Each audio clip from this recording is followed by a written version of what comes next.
Well, thanks again for joining me out on another adventure under the stars. And wow, it just doesn't get much better than this. The stars here are simply amazing. Tonight, I'd like to run you through a pretty simple capture utilising a single shot light painting nightscape image. So let's get into it. All right, so as you can see, I'm going for a fairly simple but more artistic looking shot. I'm shooting this old hay rake, and I'm really only shooting this last wheel, this disc here. Now you can see I've got my camera really low down to the ground here, and the idea of that is to get as much of the background sky as I possibly can. Now I'm shooting with the Nikon Z6 with the 20mm f1.8. My plan is to shoot this wide open at f1.8, and the idea is to focus right here on these tines and have the stars out of focus, a bit bokeh-y. So that's where I'm talking about with this artistic look that I'm after here. So this is a simple single shot, and all I'm going to do is light paint in the same shot this wheel, and we'll have our shot. So let's give it a go. Now you might be able to see in the background the dawn is approaching. It's about 5:30 in the morning, and so I've got to be quick with this one. Now, as I said, I'm using the Z6 with the 20mm f1.8, wide open at f1.8 to make the stars blur out of focus. Once again, I'll be using my white balance of about 3700, but I may warm that up in post-production. We'll wait and see. And I'm going to use the gel on the torch to balance out the colour. And the other thing is I've got the camera down very, very low because I don't really want any of this ground in the shot. So let's just have a go, and I'll show you the light painting process.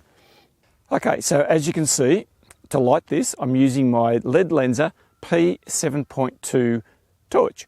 It's about a 400 lumen torch, and it's fantastic.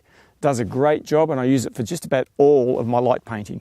You will see I've got the orange half CTO gel on the front, and that is a part number of 205 here in Australia, but it's a photographic gel, very tough paper, you won't break that, and it's not cellophane, completely different.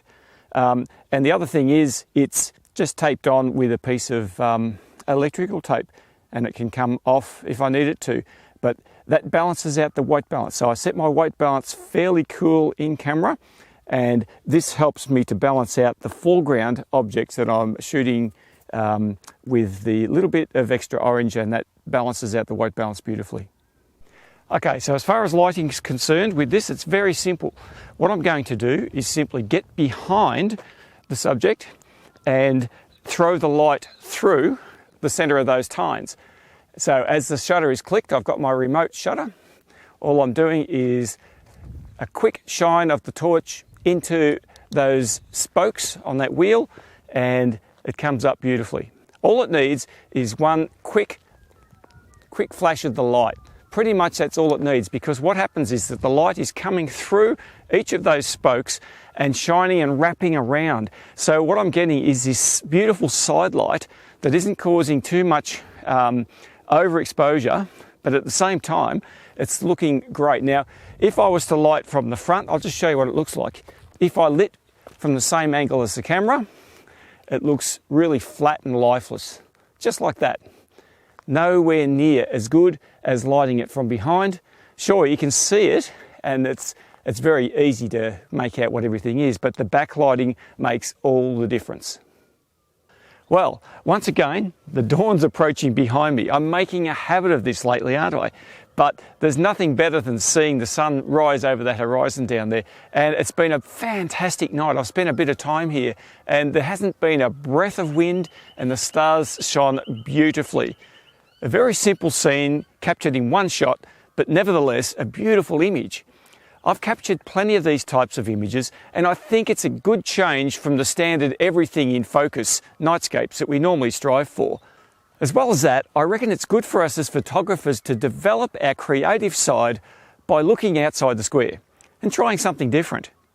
Now, there won't be a whole lot of editing required for this shot, but I still want to take you through into my editing studio and go through my processing. So let's get to that now. All right, well, here we are in Lightroom, and you can see this is actually the final image. And just to show you the difference between that shot and the original shot, here they are side by side, there's not that much difference. And so this is going to be very brief. I'm just going to show you what I've done to that image to create it. I've plussed the exposure, plus 0.0334, contrast plus 21. I've dropped the highlights by 38, increased the whites by 43. Now, I do a fairly standard amount of editing on these night images, and it's nearly always the same sorts of things. I nearly always drop the highlights and increase the whites just fractionally. I don't like blowing stars out. I like to try and keep some color there, and by dropping the highlights that does that. But I do increase the whites a little bit because oftentimes that just takes away some of the increase in brightness. So the clarity, nothing, dehaze, nothing, nothing in vibrance or saturation, because the color's already here in the shot. I go down, nothing, nothing, nothing. I've done profile corrections and removed chromatic aberration. You can see that here. And noise reduction of plus 29 in the luminance, plus 27 in the contrast. So, you know, that's all I've done to this image. I've hardly adjusted it at all. The white balance I've actually made 3800. So it's just a fractional difference to what it was shot at. Sometimes I might want to level the picture up. So potentially, although it looks pretty good to me, I could possibly spin it a fraction around. But the reality is that this line here isn't straight in real life. So I'm more concerned about the horizon line, and I think just looking at it, I had it better before, so I'll just take it back to where it was. Yeah, the horizon line is what I'm looking at. So you can see the backlighting on the machine has lit this thing, and it almost looks like it's glowing. It's got this beautiful light fall off from the highlights on one side to the darks and the shadows on the other side.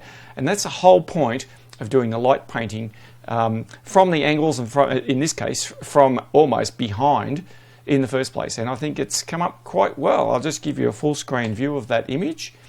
And there it is. Stars are out of focus in the background. That's my intention because I've got this lens wide open. Focused on this part of the image here, probably just about here, I reckon I focused. And you can see how sharp and clear these tines are on this hay rake. Beautiful. Even over here it's starting to get a little bit soft and out of focus. But that's the whole point. This is meant to be an artistic choice. And that's the reason why this image has come up the way it has. So, another wonderful night out here under the stars comes to a close. It's so relaxing here, so quiet, it's just wonderful. Anyway, I'm so glad you've taken the time to join with me again, and if you'd like to see more of my nightscape photography, be sure to subscribe to the channel. And of course, if you'd like to leave a comment, then feel free to do so below. Happy to answer questions anytime. So, until next time, I'll see you later.